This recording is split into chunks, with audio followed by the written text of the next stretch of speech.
I can't see any hands up, but Nathan, you raised your hand. Did you want to kick it off with Will, mate? Yeah, I'm happy to start. I guess Will, it's probably still very raw, but how does this sort of sum up the group's attitude, and how do you sort of, well, what do you say as a captain to a group after a loss like that? It's tough, mate. It's obviously very just disappointed. You know, like you never come into a campaign for it to get a couple losses and then almost in the tournament. The boys are really disappointed. They're gutted. Well, yeah, we've got one more shot to put out a good performance, and that's what we're focusing on now.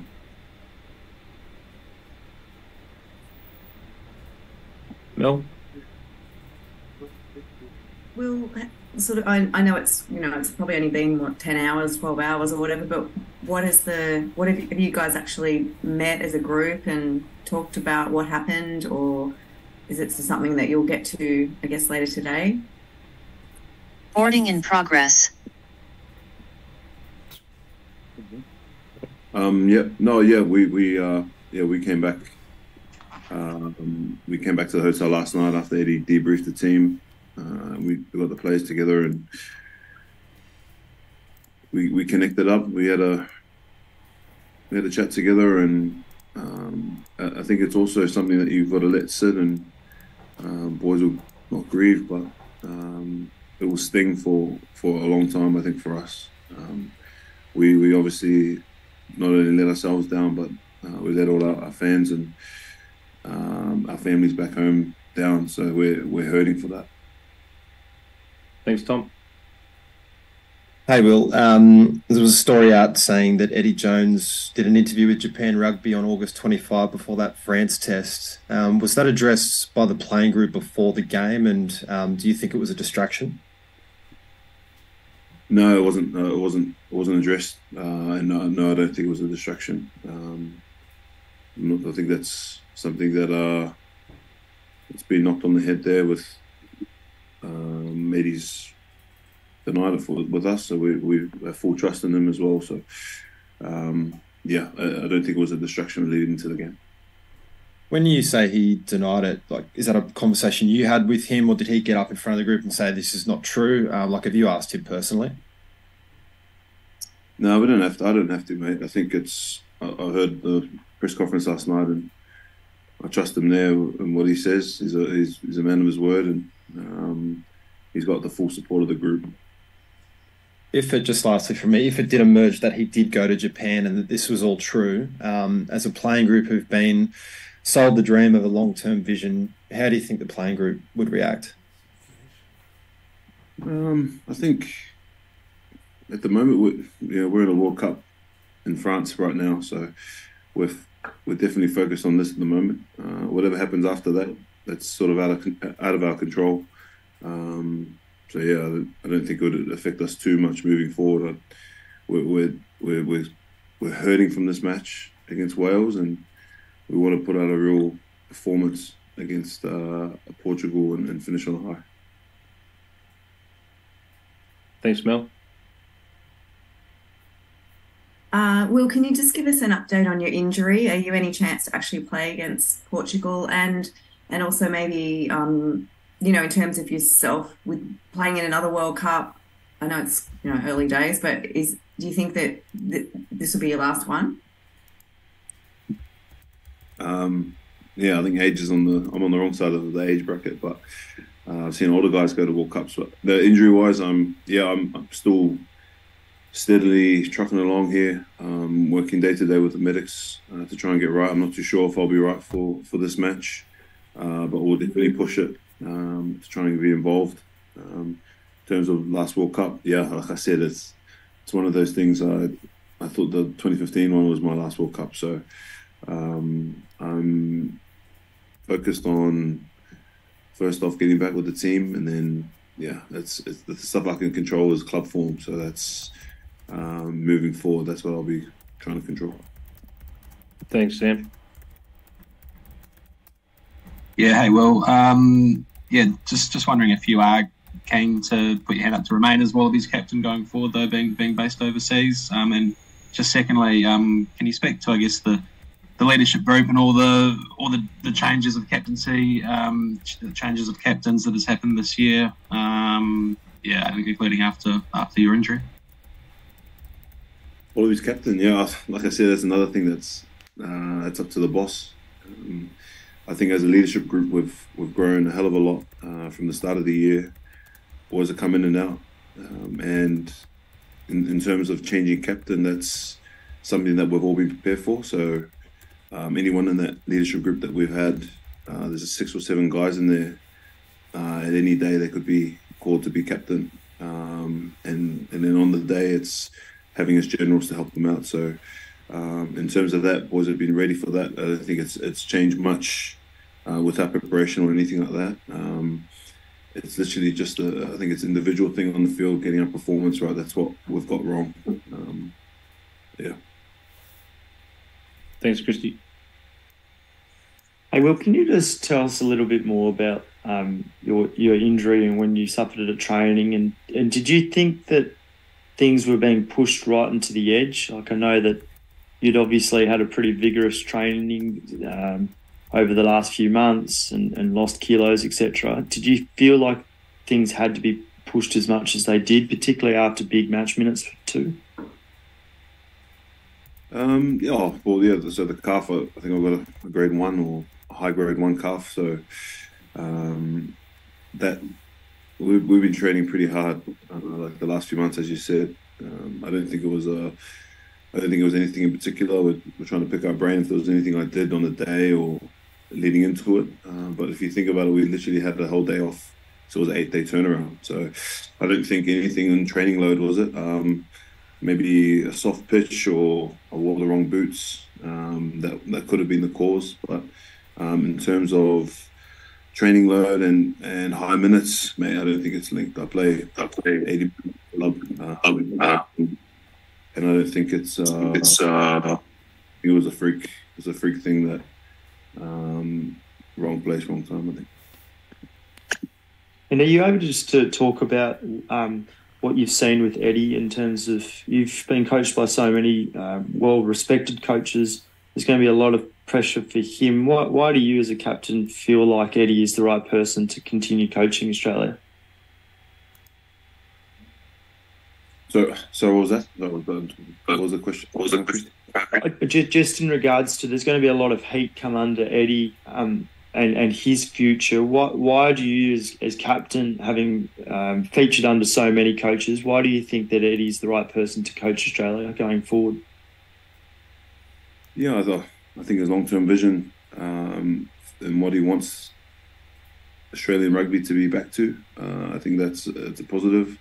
The way he is around the group, it's I think you see in the media, he has this persona around him, but when you see him one-to-one in front of the team, how he speaks, how he interacts, the boys follow him, and I do as well. I think he's a fantastic coach with a massive rugby IQ that we're learning every day when we're working with him, and it's one of those things that he simplifies the game of rugby for us, and unfortunately we couldn't perform up to those standards on the weekend and the weeks gone by to really show that that coaching that's been happening in the last few months.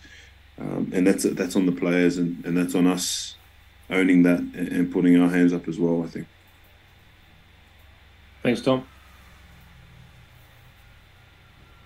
Look, hindsight's a beautiful thing, Will, but do you think in hindsight Australia needed more experience at this World Cup? There's some seriously experienced guys who were left back at home, and Eddie was pretty brutal with some of those calls, but in the harsh light of day, do you think that was maybe a wrong call? All the selection stuff's not up my alley. Like, I've got close friends who didn't get selected as well, so you obviously hurt in a personal level, but at the end of the day, those are the things you can't control. Selection, in terms of who got picked in the squad and that. So I was obviously hurting for your mate, but at the end of the day, we picked a squad that we thought could do some damage in this World Cup. And you were there last. Sorry, Will. you were there last year on the spring tour when Dave Rennie was in control. Things were looking relatively positive, a few close losses on that spring tour and a few wins. How do you think he'd be feeling today, watching all this?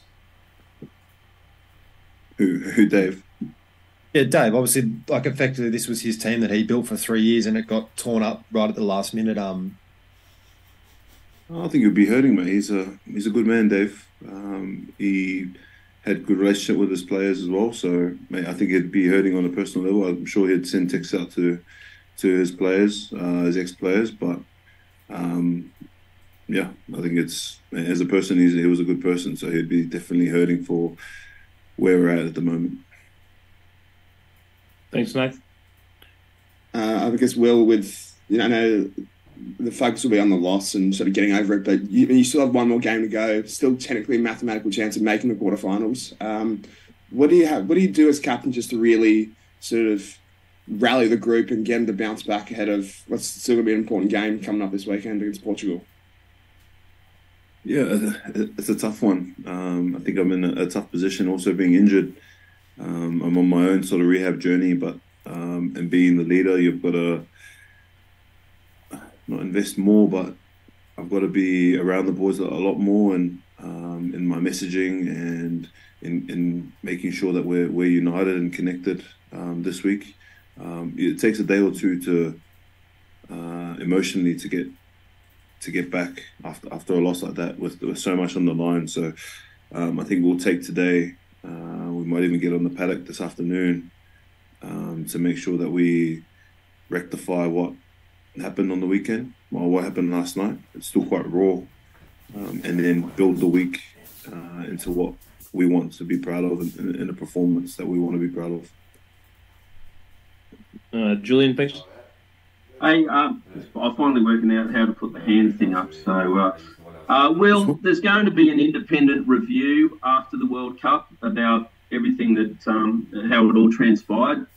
As captain, do you expect to be invited to take part in that review, and would you like to take part in the review? I'm not too sure, mate. Like I said, the stuff will be out of my hands. If they ask me questions, I'll be honest. But yeah, I'm not too sure how that would all transpire. Do you? I mean, you've been around the game for a long time. I mean, I guess you might have some ideas. There's on-field performance, there's pathway issues, there's a whole bunch of things. Do you think a review needs to be much more wide-ranging than just what happened with the team here? Yeah, mate, I'm not too sure. If the powers that be think that a review needs to happen, mate, it will happen, and you'll probably get to find whatever you want to find. I think that's like I said, that's out of my hands. And if it was to happen, I'm sure every player here would cooperate. Last couple for the guys with their hands up, thanks. Moreno, I think it's you up next. Thanks, mate. From Italy, just one question. Considering the amount of pressure that has been generated around the camp before this match, do you think the team entered the field with the will also to play for the coach, considering the fact of the selections and so on? I mean, a lot of players were selected before others, and maybe that match was something that the team was owing to Eddie, in your opinion. Thank you. No, I don't think so, mate. When you're playing for Australia, there's a lot more than selection on the line, and you're obviously playing for your coach, but you're always playing for your coach. You're always playing for your families, the people behind you, everyone in Australia. When you put on that national jersey, it's a privilege and an honour, and I think pressure-wise, that pressure's always been the same. Obviously, there was a lot on the line on the weekend in us moving forward in the tournament, and we didn't get that right on the weekend, and we're sorry for that, and we're definitely hurting for our performance on the weekend because it wasn't good enough, and we've got to take the learnings from this match, because if we don't, we won't be able to move forward as a team. Thanks, Luke. Last one, thank you. Will, was there a moment in the week or in the build-up where you sense that things weren't quite right, or did you go into the match fully thinking we're well prepped, we're gonna, we can do this, or when did it all sort of start to unravel essentially? Oh yeah, 100%. We prepped well. Like, that's probably our best week of prep. That's the sort of frustrating thing, that it didn't transfer on the field. And we speak about us, but you got to give credit to Wales. They squeezed us. They put pressure on our ball carriers. Sorry, you got to give credit to Wales and how they operated in the game. They came with a game plan to squeeze us at set piece, and their defense was awesome. So, in terms of the week, no, I was actually sitting with the coaches the whole week, and I thought we prepped really well. Training's never perfect, just like in the game, so we adapted to that. But I thought we prepped well enough to do a job. Thanks, guys. Appreciate your time. If you need anything else, I'll be on the phone today. Thank you. Thank you.